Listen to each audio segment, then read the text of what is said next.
গণ অভ্যুত্থানের 1 বছর পার হয়েছে, ফলে অনেক ধরনের হিসাব নিকাশ আমরা করছি। গণ অভ্যুত্থানের 1 বছরে আমরা কি পেলাম, তরুণরা কি পেল, দেশ কতটুকু পরিবর্তন হলো। কারণ এই হিসাব নিকাশ না করে নিলে আমরা বুঝবো না আমাদের আগামীর দায়িত্বটা কি। গণ অভ্যুত্থানের 1 বছরে আমাদের আকাঙ্ক্ষা পূরণ হয় নাই। যে নতুন বন্দোবস্তের জন্য আমরা লড়াই করেছিলাম, জীবন দিয়েছিলাম, জীবন দিতে প্রস্তুত ছিলাম, সেই নতুন বন্দোবস্ত, নতুন বাংলাদেশ আমরা পাই নাই। ফলে আমরা সেই সময় থেকে এখন পর্যন্ত বলে এসে, সেই জন্য আমাদের জুলাই গণ অভ্যুত্থান সমাপ্ত হয় নাই। আমাদের এই লড়াই, তরুণদের এই লড়াই, এই দায়িত্ব সমাপ্ত হয় নাই। আমরা দেখেছি ৭১ পরবর্তী বাংলাদেশে কিভাবে লুটপাট হয়েছে, কিভাবে রক্ষী বাহিনী তৈরি করে গণতন্ত্রকে হত্যা করা হয়েছে, লুটপাট করা হয়েছে, বাকশাল কায়েম করা হয়েছিল। আমরা দেখেছি ৯০-এর গণ অভ্যুত্থানের পরেও যে প্রতিশ্রুতি জনগণকে দেওয়া হয়েছিল, ছাত্র সমাজকে দেওয়া হয়েছিল, সেই প্রতিশ্রুতি রক্ষা করা হয় নাই। ফলে ২৪-এর গণ অভ্যুত্থানকে ব্যর্থ করে দিতে, ২৪-এর গণ অভ্যুত্থানের প্রজন্মকে প্রতারিত করতে সকল ধরনের আয়োজন সম্পন্ন হয়েছে। কিন্তু আমরা বলতে চাই, সমীকরণ এখনই শেষ হয়ে যায় নাই। ফলে যারা এখনই সমীকরণ মিলায় ফেলছে, তারা ভুল পথে হাঁটছে। গণ অভ্যুত্থানের শক্তি, তারুণ্যের শক্তি এখনো রাজপথে আছে, এখনো মাঠে আছে। গত 1 বছর ছাড় দিয়েছি, জুলাই ঘোষণাপত্রে ছাড় দিয়েছি, জুলাই সনদে কোনো ছাড় হবে না। 1% ছাড়ও জুলাই সনদে দেওয়া হবে না। যেই মৌলিক সংস্কারের রূপরেখা জনগণের পক্ষ থেকে ঘোষণা করা হয়েছে, যেই মৌলিক সংস্কার, যেই নতুন বন্দোবস্তের কথা আমরা বলেছি, যেখানে গণতন্ত্র নিশ্চিত হবে, স্বৈরাচার আর ফিরে আসতে পারবে না, রাষ্ট্র কাঠামোকে গণতান্ত্রিক হিসেবে গড়ে তুলব, সেই জুলাই সনদে আমরা 1 বিন্দু পরিমাণ ছাড় দিব না। আমরা নির্বাচন চাই। নির্বাচন, গণতন্ত্র, ভোটাধিকারের জন্যই আমাদের লড়াই ছিল।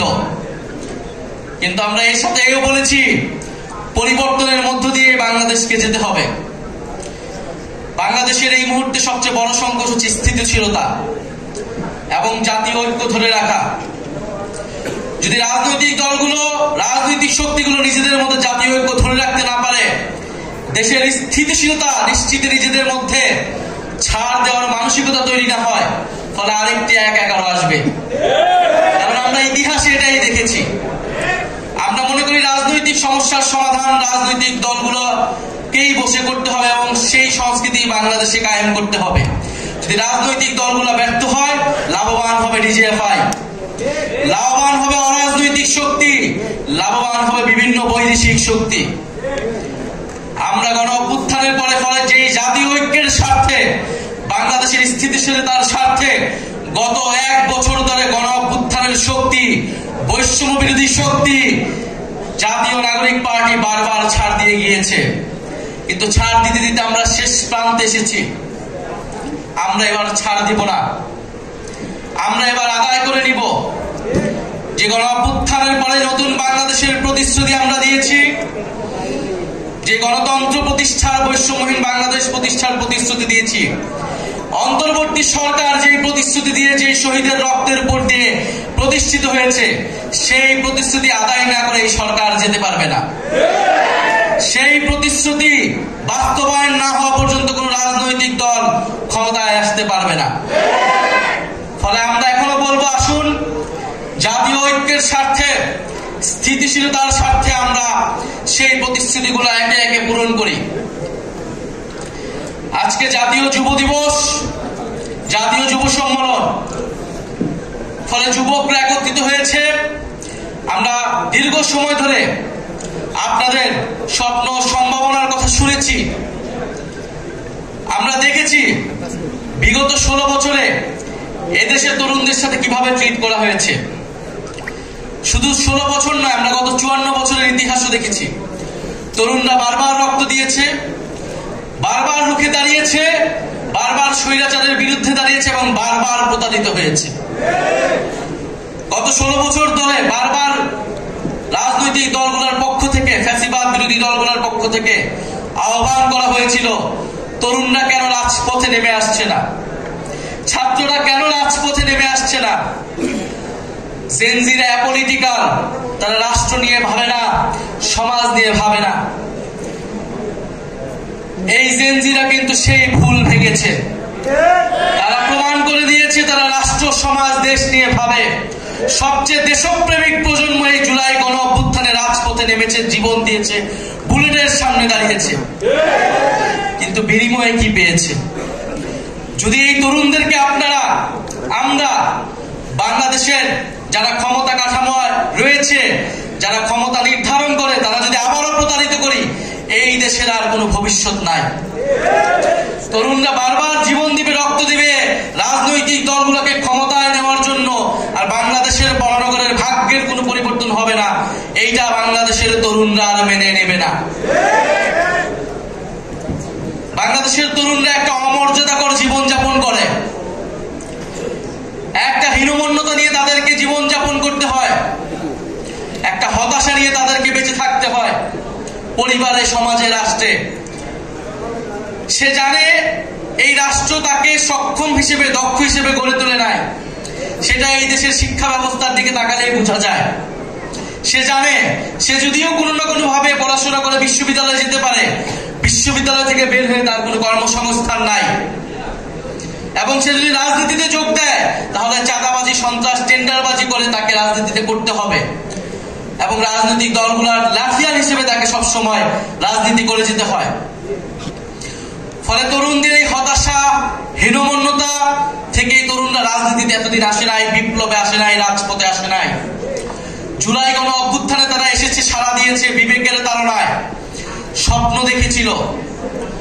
ফলে সেই স্বপ্ন যদি আবারও ভঙ্গ হয়, সেই স্বপ্ন যদি আবারও প্রতারিত হয়, বাংলাদেশের জনগণ কোনোদিনই ক্ষমা করবে না, যারা এর জন্য দায়ী থাকবে। কিন্তু আমরা আজকে এখানে বলতে এসেছি, সেই স্বপ্ন ভঙ্গ আমরা হতে দিব না। বাংলাদেশের জুলাইয়ের প্রজন্মকে আমরা প্রতারিত হতে দিব না। আমাদের নিয়ে যতই মিডিয়া ট্রায়াল করা হোক, আমাদের নিয়ে যতই ষড়যন্ত্র করা হোক না কেন, গণ অভ্যুত্থানের আকাঙ্ক্ষায় তরুণ প্রজন্মকে ক্ষমতায়িত করতে আমরা রাজপথে লড়াই করে যাব। আমরা বলেছি তরুণদেরকে ক্ষমতায়িত করতে হবে, এর মানে এটা না এনসিপি কে ক্ষমতায় আনতে হবে। প্রত্যেকটা রাজনৈতিক দলের তরুণরা কিন্তু রাজপথে নেমেছিল।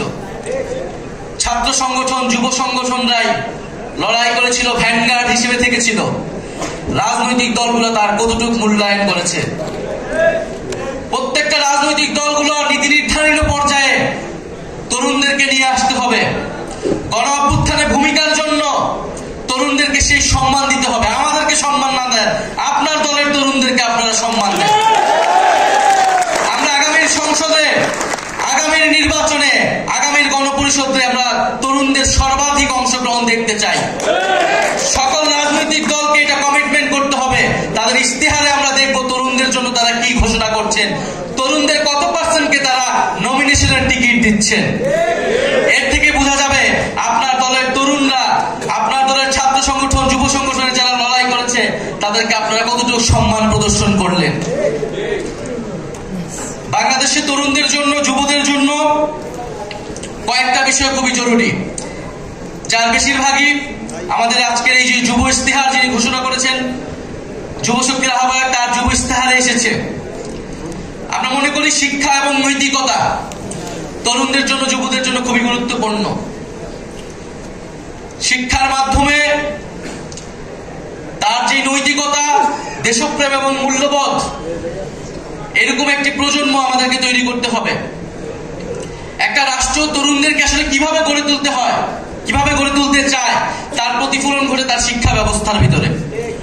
ফলে শিক্ষা ব্যবস্থার মধ্যে আমাদের যে তরুণ প্রজন্ম, দেশপ্রেমিক, মূল্যবোধ সম্পন্ন, নৈতিক একটি তরুণ প্রজন্ম গড়ে ওঠার জন্য আমাদের সেই শিক্ষা ব্যবস্থার আমূল সংস্কার লাগবে।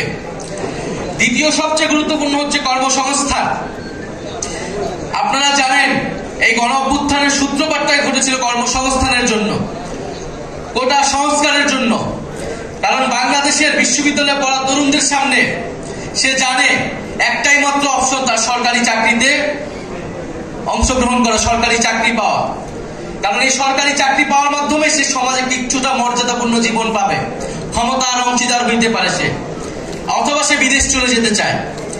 তরুণদের সামনে আর কোনো অপশন নাই, তরুণরা আর কোনো স্বপ্নই দেখতে পারে না। এবং চাকরিতে গেলে তাকে ঘুষ দিতে হয়, দুর্নীতির আশ্রয় দিতে হয়, অথবা স্বজনপ্রীতি রাজনৈতিক দলের পিছে পিছে ঘুরতে হয়, নেতার পিছে পিছে ঘুরতে হয়। ফলে আমরা গণ অভ্যুত্থানের সময় যে স্লোগান দিয়েছিলাম, মেধাভিত্তিক বাংলাদেশ আমরা গড়ে তুলতে চাই, দুর্নীতিমুক্ত প্রশাসন আমরা গড়ে তুলতে চাই, এবং তরুণদের জন্য যে কর্মসংস্থান, বিনিয়োগ, উদ্যোক্তা, সেই ধরনের পরিবেশ, সেই ধরনের বিনিয়োগ, সেই ধরনের অর্থনীতি বাংলাদেশে আসলে গড়ে তুলতে হবে। তৃতীয়ত হচ্ছে শারীরিক এবং মানসিক বিকাশ। তরুণরা কি খাবার খায়, তরুণদের মানসিক স্বাস্থ্য, আমাদের তরুণীদের মানসিক স্বাস্থ্য, এর উপর নির্ভর করে দেশের ভবিষ্যৎ, জাতির ভবিষ্যৎ। আমরা বিশ্ববিদ্যালয়ের হলগুলোতে দেখি কি ধরনের খাবার খেয়ে বছরের পর বছর একজন ছাত্রকে, একজন তরুণকে বেঁচে থাকতে হয়, লড়াই করতে হয়। তার প্রতিদিন খাবারের চিন্তা করতে হয়, সে পড়াশোনার চিন্তা করবে কখন। এবং বাংলাদেশের শিক্ষা প্রতিষ্ঠানগুলোর একই অবস্থা। শিক্ষা প্রতিষ্ঠানগুলোতে তরুণদের জন্য, তরুণীদের জন্য মানসিক স্বাস্থ্যের কাউন্সিলিং এর কোনো ব্যবস্থা নাই। যারা রাজনীতিতে আসে, বিশেষত মেয়েরা, আপনারা দেখেছেন গণ অভ্যুত্থানের পরে বৈষম্যবিরোধী ছাত্র আন্দোলনে যেই হাজার হাজার মেয়েরা অংশগ্রহণ করেছিল এবং পরবর্তীতে রাজনীতি করার স্বপ্ন দেখেছিল, তারা বেশিরভাগ বাসায় চলে যেতে বাধ্য হয়েছে। সোশ্যাল মিডিয়া থেকে শুরু করে সামাজিক পরিসর, রাজনৈতিক পরিসরে তারা বুলিং এর শিকার হয়েছে, মানসিকভাবে তারা বিপর্যস্ত হয়ে গিয়েছে। এবং জাতীয় নাগরিক পার্টি সহ বাংলাদেশে রাজনীতি করে সকল তরুণীরাই, তরুণী নেত্রীরাই কিন্তু এই সমস্যা ফেস করতে হয় তাদেরকে। ফলে সেই শারীরিক এবং মানসিক স্বাস্থ্যের দিকে আমাদের সবসময় খেয়াল রাখতে হবে। আরেকটি গুরুত্বপূর্ণ বিষয় হচ্ছে জাতীয় প্রতিরক্ষার অংশ হিসেবে তরুণদেরকে গড়ে তুলতে হবে। তরুণদেরকে সামরিকভাবে ট্রেনিং করতে হবে, বাংলাদেশের গণপ্রতিরক্ষার অংশীদার করতে হবে তরুণদেরকে। বাংলাদেশের সার্বভৌমত্ব রক্ষার জন্য তরুণদেরকে সবসময়ের জন্য প্রস্তুত হিসেবে রাখতে হবে। ফলে বাংলাদেশের তরুণরা লড়াই করতে চায়, যুদ্ধ করতে চায়, দেশ গঠন করতে চায়। এখন এই তারুণ্যের যে শক্তি, গণ অভ্যুত্থানের পরে যে শক্তি বাংলাদেশের তরুণদের মধ্যে এখনো রয়েছে, সেই শক্তিকে আমরা কতটুকু কাজে লাগাবো, এই রাষ্ট্র কতটুকু কাজে লাগাবো, সেই সিদ্ধান্ত আমাদেরকেই নিতে হবে। প্রিয় বন্ধুগণ, সারা দেশে জাতীয় যুব শক্তির যে আলোড়ন তৈরি হয়েছে, আমরা জুলাই পদযাত্রার মধ্য দিয়ে এটি দেখেছি। জুলাই পদযাত্রায় সারা দেশের প্রায় প্রত্যেকটি জেলায় জাতীয় যুব শক্তির সংগঠকরা আমাদেরকে সহযোগিতা করেছে, তরুণদেরকে জুলাই পদযাত্রায় নিয়ে এসেছে। ফলে জাতীয় যুব শক্তির আমি সেই আন্তরিক ধন্যবাদ জানাই এবং সেই সাফল্য কামনা করি। জাতীয় যুব শক্তি আজকে যেই ঐতিহাসিক যুব সম্মেলন আয়োজন করলো এবং যেই প্রতিশ্রুতি, যেই ওয়াদা আমরা দেশের তরুণদের প্রতি, বাংলাদেশের জনগণের প্রতি আমরা দিয়েছি, ইনশাআল্লাহ সেই ওয়াদা আমরা পালন করব এবং আমাদেরকে সংশোধন, সংস্কার নিজেদের ঘর থেকে শুরু করতে হবে। আমরা চাঁদাবাজ, সন্ত্রাসের বিরুদ্ধে কথা বলছি, কিন্তু আমাদেরকে নিজেদের দিয়ে সবচেয়ে বেশি সতর্ক থাকতে হবে। আমরা বিশ্বাস করি চাঁদাবাজি সংস্কৃতি কোন রাজনৈতিক দলের জন্য কোনো ভালো ইমেজ নয়। ফলে প্রত্যেকটি রাজনৈতিক দলগুলোকে সেই পরিশুদ্ধির মধ্য দিয়ে যেতে হবে। যারা জাতীয় নাগরিক পার্টি, জাতীয়